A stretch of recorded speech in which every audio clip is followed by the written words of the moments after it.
দর্শক, চিকিৎসা বিজ্ঞান এত উন্নত হবার পরেও কানের বিভিন্ন ধরনের সমস্যা, বিশেষ করে কান পাকা রোগের ভুক্তভোগী কেন এখন এত বেশি?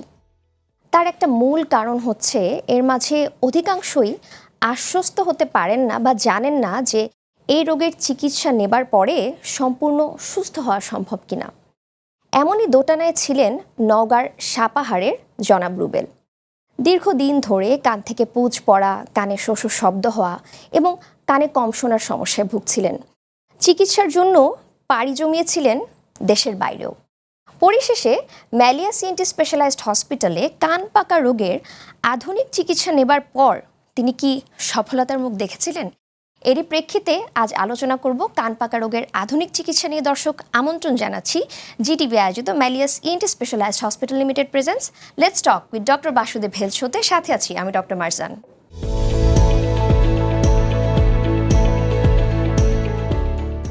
দর্শক, আজকের আয়োজনে কান পাকা রোগের আধুনিক চিকিৎসা নিয়ে আলোচনা করব এবং আমাদের সাথে জিটিভির স্টুডিওতে বিশেষজ্ঞ বক্তা হিসেবে আছেন ডাক্তার বাসুদেব কুমার সাহা, নাক কান গলা রোগ বিশেষজ্ঞ এবং head neck surgeon, senior consultant, কেন্দ্রীয় পুলিশ হাসপাতাল Rajarbagh Dhaka, chief consultant, Malleus ENT specialized hospital limited. Sir, আপনাকে অনেক অনেক স্বাগত জিটিভির স্টুডিওতে। কেমন আছেন? Thank you very much doctor, আমাকে ইনভাইট করার জন্য। আমি ভালো আছি। ধন্যবাদ স্যার। এবং প্রিয় দর্শক, আমাদের সাথে বিশেষ অতিথি হিসেবে আছেন বাংলাদেশের একজন স্বনামধন্য সঙ্গীত শিল্পী, আমাদের সবার অত্যন্ত প্রিয় মুখ, চিরসবুজ চিরতরুণ সন্দীপন দাস। দাদা, আপনাকে জিটিভি স্টুডিওতে অনেক অনেক স্বাগত। কেমন আছেন? আছি। আপনি চিরসবুজ চিরতরুণ বললেন, বড় আনন্দ হলো। এর পেছনে রহস্যটা নিশ্চয়ই আমরা জানবো স্যার। আমি কিন্তু সন্দীপন দাদাকে এরকমই দেখছি স্যার, একদম একদম ঠিক। আমিও তাই। এবং আমি জানিয়ে রাখি দাদা, আমরা কিন্তু আপনার গানের ভীষণ ভক্ত। তো আজকে গল্পে গল্পে গানে গানে আমরা কিছু মেডিকেল বার্তা, নাক কান গলার স্বাস্থ্য সচেতনতামূলক কিছু তথ্য দিতে চাই আমাদের দর্শকদেরকে। নিশ্চয়ই স্যার। স্যার, এই যে কান পাকা রোগ, এই রোগে কিন্তু আমাদের দেশে অনেক অনেক মানুষ ভুক্তভোগী। স্যার, আপনার কাছে শুরুতে একটু জানতে চাইব আসলে কান পাকা রোগটা কেন হচ্ছে?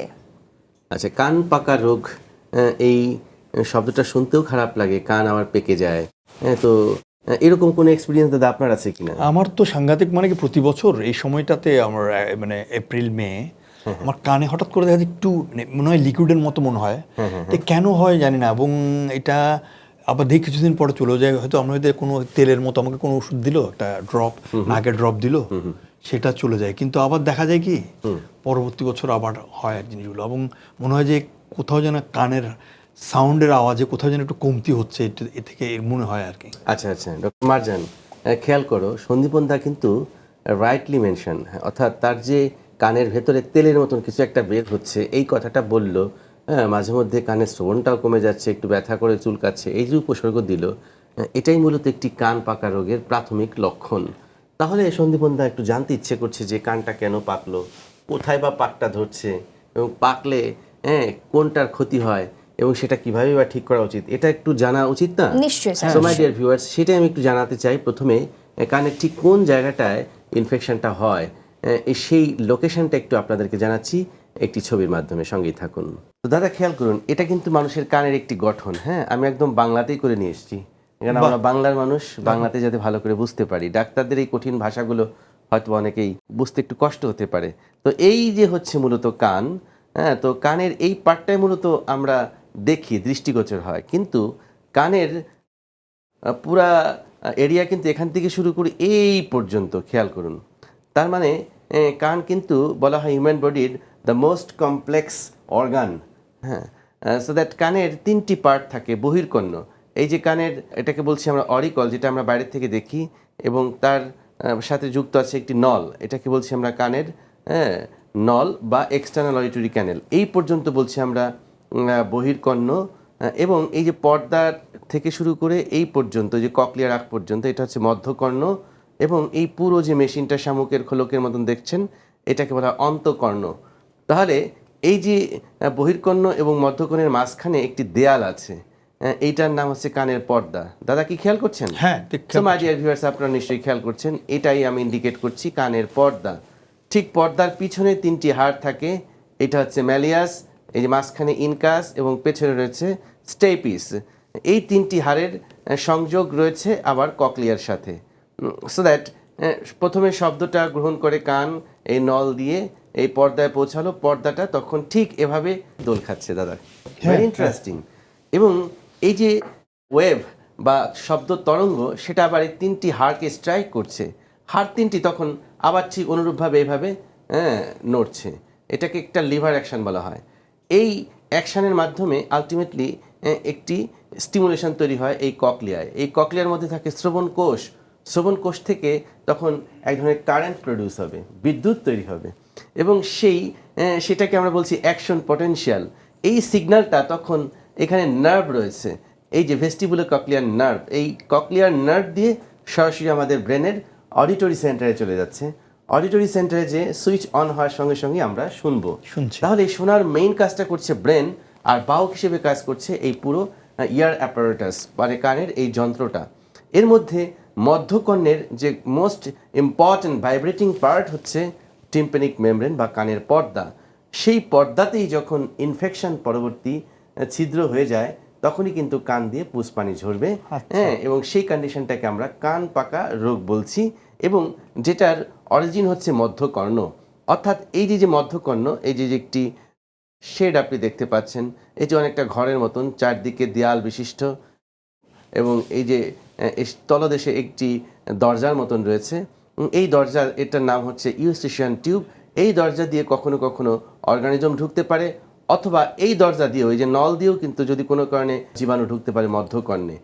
এই মধ্যকর্ণের মধ্যে যদি একবার অর্গানিজম ঢুকে যায়, এখানে বসতবাড়ি করবে, ওরা বংশবিস্তার করবে, ইনফেকশন হয়ে যখন পাস ফর্ম করবে, সেই পাসটা ধীরে ধীরে ধীরে ধীরে কী করবে, এই পর্দাটাকে আলটিমেটলি ডিস্ট্রয় করবে, পর্দা তখন ছিদ্র হয়ে যাবে, আর ছিদ্র দিয়ে তখন এই যে ইনফেকশনের যে সিক্রেশনস রসগুলো তখন চুয়ে চুয়ে এই নল দিয়ে পড়বে, যে কন্ডিশনটাকে বলা হচ্ছে ক্রনিক অর্টাইটিস মিডিয়া বা মধ্যকর্ণের দীর্ঘস্থায়ী প্রদাহজনিত সমস্যা, এবং সাধারণ জনগণের ভাষায় আমরা বলছি কান পাকা রোগ।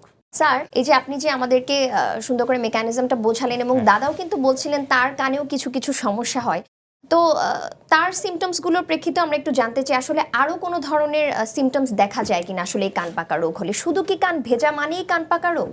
না, কান ভেজা থাকলেই যে কান পাকা রোগ হবে, নট লাইক দ্যাট। তো এটা সাথে আরও কিছু উপসর্গ থাকে, যেমন এই ধরনের রোগীদের মাঝে মধ্যে যেটি হবে যে কানের ভেতরে একটা ইরিটেশন ফিল হবে, কান চুলকাবে, যখন ওই পুসটা বের হতে থাকবে তখন কানের ভিতরে ইরিটেশন হবে, কান চুলকাবে।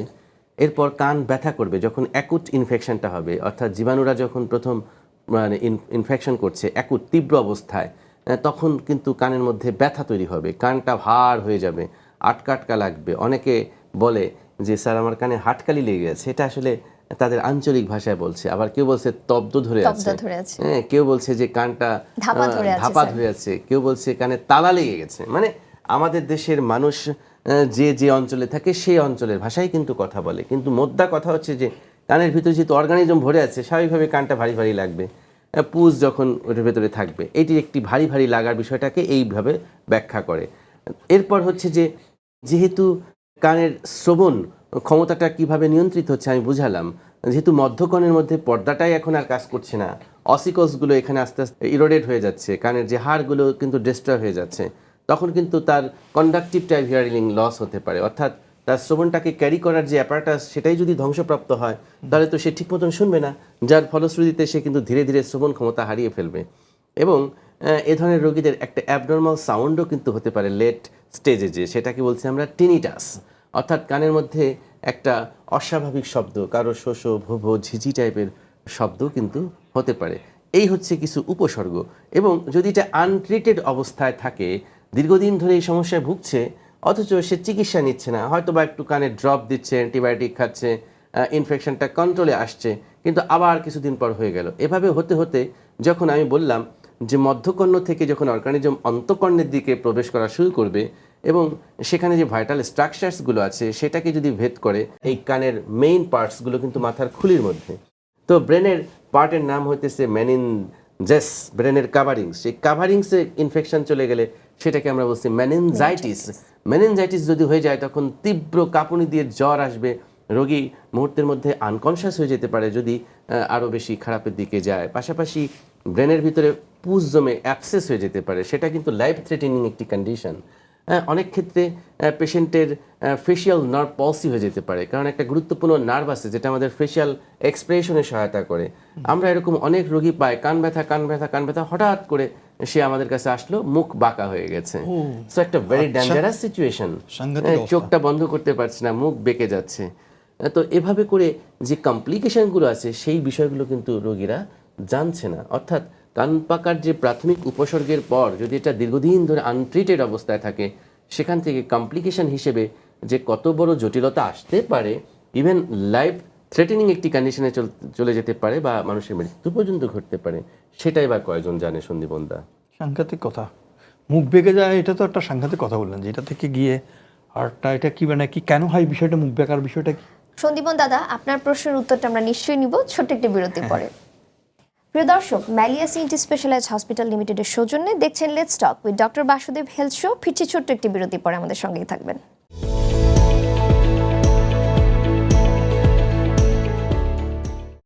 দর্শক, বিরতির পর ফিরে এলাম, দেখছেন let's talk with doctor Basudeb health show, powered by ম্যালিয়া CNT specialized hospital limited. Sir, বিরতির পূর্বে সন্দীপন দাদা কিন্তু খুবই সুন্দর একটা প্রশ্ন করেছেন যে আসলে কানের সমস্যার সাথে মুখ বেঁকে যাওয়ার কি সম্পর্ক। এটা তো খুব শুনতেই কিন্তু খুব ভয় লাগছে যে আসলে মুখ কেন বেঁকে যেতে পারে কান পাকা রোগ থেকে। কান পাকা রোগের দুটো ভ্যারাইটি আছে, একটা আছে সেফ ভ্যারাইটি আর একটা আছে আনসেফ ভ্যারাইটি। হ্যাঁ, মানে সেফ মানে একটু নিরাপদ, অপেক্ষাকৃত একটু নিরাপদ, যেটাকে আমরা বলছি টিউবোটিম্প্যানিক, এটা মেডিকেলের ভাষা। তো সেফ ভ্যারাইটি এই জায়গাটাতে আমাদের যেটি হয় সেন্ট্রাল পারফোরেশন হয়, পর্দার মাঝখানটা ছিদ্র হয়ে যায়, হ্যাঁ, মোস্ট কমনলি। আর একটা ভ্যারাইটি হচ্ছে আনসেফ ভ্যারাইটি, যেখানে কানের পর্দার একটা ছাদ আছে, যে অংশটাকে আমরা বলছি এটিক, ওই এটিক জায়গাটা ছিদ্র হয়ে যায়। ছিদ্র হয়ে একটা কি বলবো, দীর্ঘস্থায়ী একটা রিয়াকশনের মাধ্যমে কানের মধ্যকর্ণের ভেতরে এটিক রিজনে, পাশাপাশি মাস্টয়েড অ্যান্ট্রামের ভেতরে, অর্থাৎ মাথার যে খুলিটা এইখানে পেছনে, জায়গাটির নাম আছে মাস্টয়েড অ্যান্ট্রাম, বা ওখানে একটা ফাঁকা ক্যাভিটি আছে যেখানে বাতাস থাকার কথা। তো সেই জায়গাটাতে জীবাণু ঢুকে পড়ে একটি রিয়াকশনের মাধ্যমে কোলেস্টিটিওমা নামক একটা কন্ডিশন তৈরি করে, যেটা একটা ডিস্ট্রাকটিভ ডিজিজ। এবং এটা একটা মানে ঘুণে যেরকম কাঠ ক্ষয় করে ফেলে, ঠিক তেমনি ওই জিনিসটি কোলেস্টিওটোমাটা আলটিমেটলি তার সারাউন্ডিং স্ট্রাকচার সবগুলোকে ধীরে ধীরে ক্ষয় করে ফেলে। এখন ওই দিক দিয়েই একটি নার্ভ পাস করে, যে নার্ভটির নাম হচ্ছে ফেশিয়াল নার্ভ। ফেশিয়াল নার্ভ নাম কেন হয়েছে? কারণ এই নার্ভটি আমাদের ফেসটাকে কন্ট্রোল করে। এখন সেই ফেশিয়াল নার্ভটাই যদি আপনার ইনজুর্ড হয় বা প্যারালাইসিস করে ফেলে ওই কোলেস্টিটিওমাতে, তাহলে তো আলটিমেটলি আপনার ফেশিয়াল এক্সপ্রেশন থাকবে না। এই জন্য যদি এক সাইডে হয়, সে ফর এক্সাম্পল আপনার ডান কানে আপনার আক্রান্ত হয়েছে, আপনার মুখটা তখন বাম দিকে বেঁকে যাবে, বিকজ আপনার বাম দিকের মাসলগুলো কাজ করবে আর ডান দিকে ফিক্স হয়ে থাকবে, তখন বেঁকে যাবে আপনার বাম দিকে। এই যে বেলস পলসি, যে এটা অনেক স্ট্রোকের পরে যেভাবে মুখটা বেঁকে যায়, ঠিক ওই রকম উপসর্গ দেখা দিবে। তারপর ঘুমাতে গেলে দেখবেন যে সাইডে আপনার প্যারালাইসিস হয়েছে সেই সাইডের চোখের পাতাটা পড়ছে না। কত ডেঞ্জারাস ব্যাপার! চোখের পাতা যদি আপনার না পড়ে তাহলে ড্রাই আই ডেভেলপ করবে, এবং তখন চোখ দিয়ে অনবরত পানি ঝরতে থাকবে, কি যে কষ্টদায়ক। কিন্তু সে যদি একটু আগে ভাগে ডক্টরের কাছে এসে কানের চিকিৎসাটা করাতো, তাহলে তার এই নার্ভটি প্যারালাইসিস হতো না। আমার মনে হয় যে এই জায়গাটিতে আমাদের জনগণের সতর্ক হওয়া উচিত। আচ্ছা, এই যে ফুটো হয়ে যাওয়া, তাহলে এটার কি কোনো এটাকে সার্জারি মাস্ট নাকি কোনো ওষুধে কিছু হয়? দারুণ একটা প্রশ্ন করেছেন কিন্তু স্যার, মানে আমার মুখের প্রশ্নটা কিন্তু দাদা কেড়ে নিয়েছেন একদম। আচ্ছা, তো কানের পর্দা ছিদ্র হলে আসলে সেটার তো ডেফিনেটলি ট্রিটমেন্ট রয়েছে, এবং সেটার জন্যই কিন্তু ইএনটি সার্জনরা প্রস্তুত আছে। তো আমরা যেটা করি, যে কানের পর্দায় যদি এরকম ছিদ্র হয়, প্রথমে আমরা কানটাকে এক্সামিন করার পর আমরা অটোস্কোপি, মানে আমাদের চেম্বারে যে যন্ত্রগুলো থাকে, অটোস্কোপি করে দেখি। শুধু নিজে দেখলে হবে না, আমাদের রোগীদেরকেও তো দেখাতে হবে। সেই দেখানোর জন্য অটো এন্ডোস্কোপিক প্রসিডিউর আছে, সেটা দিয়ে আমরা ক্যামেরা দিয়ে রোগীদেরকে দেখাই, এই হচ্ছে তোমার কানের পর্দা, এই হচ্ছে তোমার ছিদ্র, তুমি দেখো। ঠিক এরকমই কানের ব্যাক টু ব্যাক দুটি কানের পর্দায় ছিদ্র হয়ে গেছিলো কিন্তু নওগাঁ শাহপাহাড়ের রুবেল। তো আমরা রুবেলের স্টোরিটা যদি দেখাই, তাহলে আমার মনে হয় যে পুরো চিত্রটা ক্লিয়ার হয়ে যাবে। আচ্ছা, নিশ্চয়ই। প্রিয় দর্শক, চলুন আমরা একটি বাস্তব চিত্র দেখে আসি।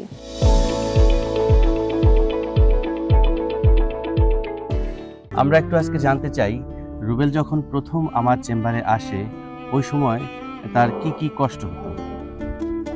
স্যার আমার কান দিয়ে পুচপানি বের হতো, শুনতে কম পাইতাম, শ্রবণ ক্ষমতা কম ছিল এবং কান দিয়ে স্যার অনেক পরিমাণে রক্ত আসতো, মনে হতো যে আমার মাথার ভিতরে কোনো কিছু হয়ে গেছে, আমি আর বাঁচবো না স্যার। এটা ছিল ডান কানের পর্দার অবস্থা। হ্যাঁ, এখানে মাঝখানে একটি ছিদ্র খেয়াল করা যাচ্ছে, আর এটি হচ্ছে বাম কানের পর্দা অবস্থা। এখানেও কিন্তু ছিদ্র দেখা যাচ্ছে এবং একই সাথে কিন্তু ব্লাডও খেয়াল করা যাচ্ছে।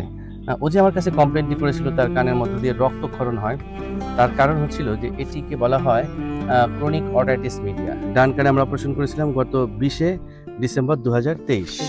এটাও কিন্তু আমরা খুব রিসেন্টলি করেছি। গত মে মাসের 9 তারিখে আমরা তার বাম কানের একই অপারেশন করি, অর্থাৎ কর্টিক্যাল মাস্টারেক্টমি উইথ টিম্পানোপ্লাস্টি। এই অপারেশনের লাস্ট ফলো আপটি কিন্তু আমরা আজকে এখন এই বাসার থেকেই করে দিচ্ছি। ওয়াও, এত সুন্দর ঝকঝকে চকচকে একটি পর্দা তৈরি হয়েছে যেটা তুমি যদি দেখো অবাক হয়ে যাবে। দুটি কানের পর্দাই এখন ইনট্যাক্ট নিওটিম্পানিক মেমব্রেন বা নিওটিএম আমরা বলছি।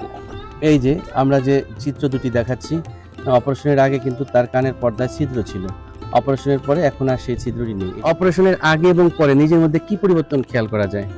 স্যার নিজের মধ্যে এখন অনেক পরিবর্তন খেয়াল করি, আগে শুনতে পাইতাম না অনেক কিছু স্যার, এখন ভালো শুনতে পাই।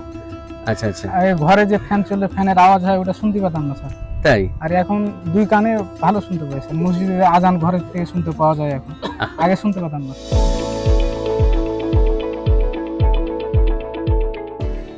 মানে সবচেয়ে ভালো লাগছে যে মানুষটাকে সুস্থ করে তুলেছেন, তার ফ্যামিলি হাসছে।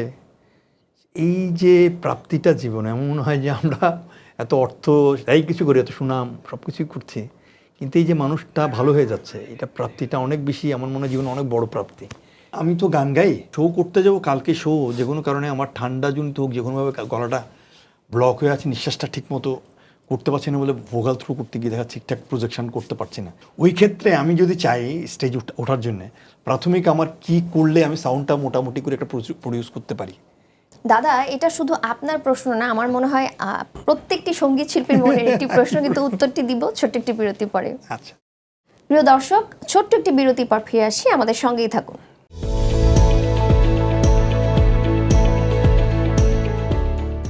দর্শক দেখছেন let's talk with doctor Basudeb health show, powered by Malleus ENT specialized hospital limited.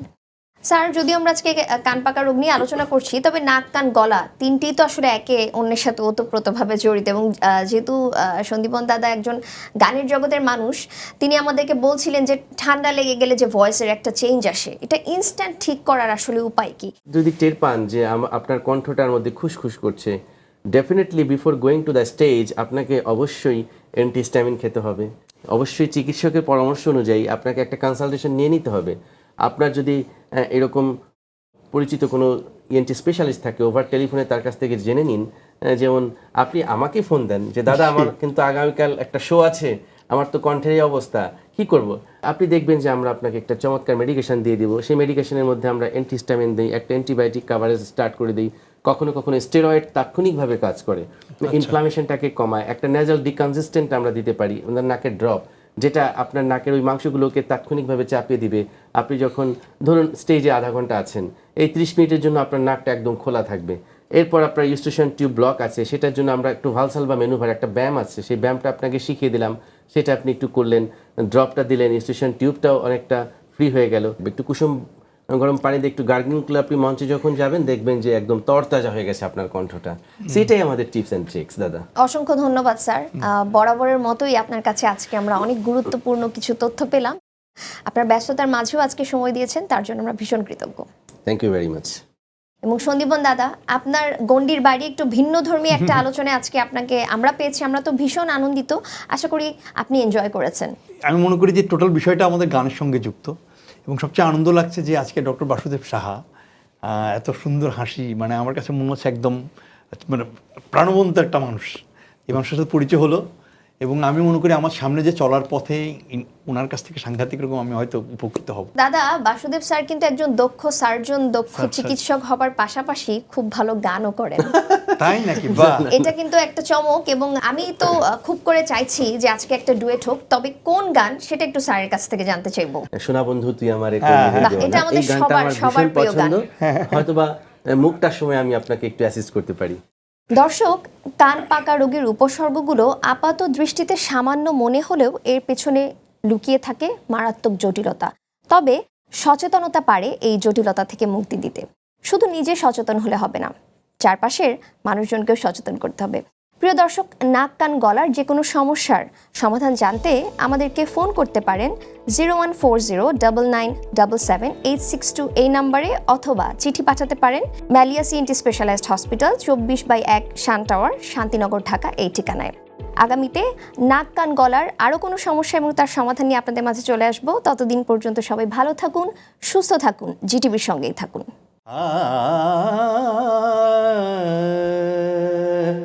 সোনা বন্ধু তুই আমারে করলি রে দিওয়ানা, মনে তো মানে না, দিলে তো বুঝে না। সোনা বন্ধুর মুখের হাসি যেন পূর্ণিমা শশী, সোনা বন্ধুর মুখের হাসি যেন পূর্ণিমা শশী। হাসিতে হইলাম পাগল, ঘরে থাকতে দিলা না, মনে তো মানে না, দিলে তো বোঝে না, মনে তো মানে না, দিলে তো বোঝে না। সোনা বন্ধু তুই আমারে, সোনা বন্ধু তুই আমারে করলি রে দিওয়ানা, মনে তো মানে না, দিলে তো বোঝে না, মনে তো মানে না, দিলে তো বোঝে না।